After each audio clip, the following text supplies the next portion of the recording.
Hey there, and welcome to a new episode of 60 Second Cybersecurity. Today's topic, we're taking a quick dive into new research that may spell the death of robocalling in North America. The number of robocalls isn't going up. Answering a robocall doesn't make you more likely to get more, according to a new study. And stories you've heard about individuals getting hundreds of back-to-back unsolicited calls, those are true. Brad Reeves is an assistant professor of computer science at North Carolina State University. He's the co-author of the study. He says this study is the first step towards reducing and even eliminating robocalls. Satvik Prasad is a PhD student and the first author of the study.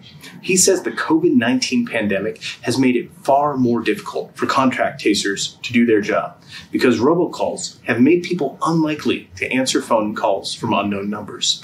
The authors define robocalls as automated calls that play a recorded message. They wanted to tackle misconceptions around robocalls.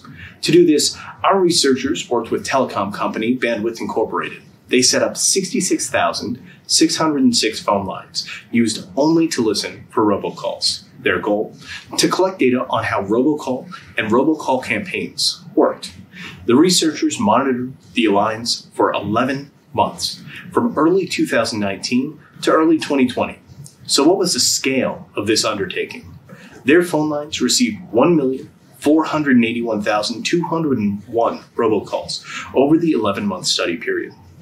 The researchers used an automated system to answer more than 146,000 of those calls. It also recorded the calls and analyzed the audio.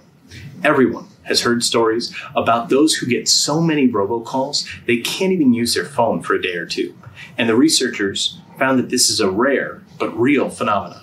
They dubbed these high call volume events storms, and they found that they happen when a robocaller identifies itself using a fake phone number, when that phone number actually belongs to someone else. The robocaller makes hundreds of thousands of calls using the fake number, and hundreds of people see it on their missed calls list and call it back.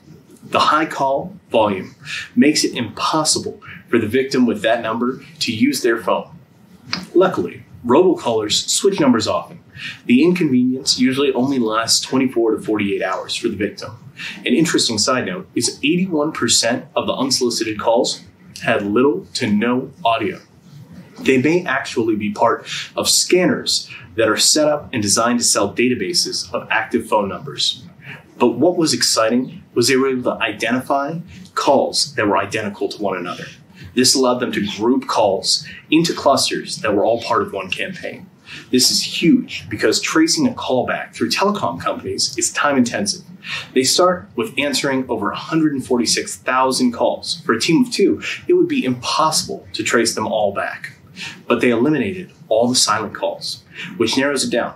Then they were able to cluster calls together into 2,687 specific campaigns. Most of those campaigns only made a few calls, but a handful of those campaigns made thousands of calls. This means they can narrow down a big chunk of robocalls to only a few campaigns, and they can target the heaviest offenders. And that's what they're tackling now. Should we help support their research to make it trivial to find robocall kingpins and stop them? What do you think? Let me know in the comments below. And please share this video to help raise awareness about their research.